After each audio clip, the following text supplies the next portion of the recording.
Zombie virus এই শব্দটা শুনলে আমাদের মাথায় ভেসে ওঠে রক্তাক্ত মানুষ, ফাঁকা চোখ আর অদ্ভুত আচরণ করা এক ভয়ঙ্কর পৃথিবী। কিন্তু প্রশ্ন হলো, জম্বি ভাইরাস আসলে কি? বিজ্ঞানের ভাষায় জম্বি ভাইরাস নামে কোনো অফিসিয়াল ভাইরাস নেই। এটা আসলে একটা ধারণা যেখানে কোনো ভাইরাস বা পরজীবী এমনভাবে মানুষের মস্তিষ্কে নিয়ন্ত্রণ করে যে সে নিজের চিন্তা, নিজের ইচ্ছা সবকিছু হারিয়ে ফেলে। মানে একজন মানুষ বেঁচে থাকলেও তার উপর তার কোনো নিয়ন্ত্রণ থাকে না। আর এখানেই শুরু হয় ভয়ঙ্কর ব্যাপারটা। কারণ এটা শুধু সিনেমার গল্প নয়, বাস্তব পৃথিবীতেও এমন কিছু জীব আছে যারা অন্য প্রাণীর মস্তিষ্ক নিয়ন্ত্রণ করতে পারে। যেমন একটা ছত্রাক যা একটি পিঁপড়াকে পুরোপুরি নিজের নিয়ন্ত্রণে নিয়ে নেয়। এটা শুনতে যতটা অদ্ভুত লাগছে, বাস্তবে ঘটনা তার চেয়েও বেশি ভয়ঙ্কর। তাহলে প্রশ্নটা এখন আরো বড়, মানুষ কি একদিন সত্যি জম্বি হয়ে যেতে পারে? কোনো ভাইরাস কি আমাদের মস্তিষ্ক নিয়ন্ত্রণ করতে পারে?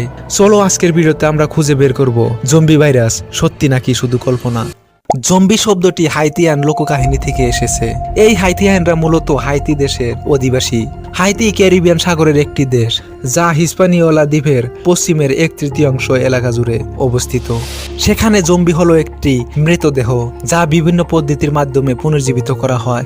এদের দেহ জীবন্ত কিন্তু মস্তিষ্ক অচল বা মৃত। অনেক সময় কিছু ভাইরাসের কারণেও সাধারণ মানুষ জম্বিতে পরিণত হয়। জম্বিদের শারীরিক এবং মানসিক কোনো অনুভূতি থাকে না। এরা রক্তের এবং মাংসের পিপাসু হয়ে থাকে। যাদের শরীরে জম্বি ভাইরাস নেই, জম্বিরা তাদেরকে আক্রমণ করে। জম্বি ভাইরাস যার শরীরে একবার প্রবেশ করে সে মানুষ জম্বিতে পরিণত হয়। সিনেমা বা গল্পের মতো হুবহু মানুষকে জম্বি বানিয়ে ফেলার কোনো ভাইরাস এখন পর্যন্ত মানুষের মধ্যে ছড়িয়ে পড়েনি।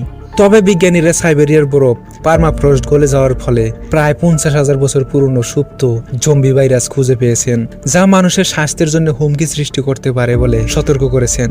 এই ভাইরাসগুলো মূলত জীবাশ্ম বা জমে থাকা মৃতদেহ থেকে পাওয়া গেছে, যেগুলোকে জম্বি ভাইরাস বলা হচ্ছে। কারণ এগুলো দীর্ঘ সুপ্ত অবস্থার পর আবার সংক্রমণ হতে পারে।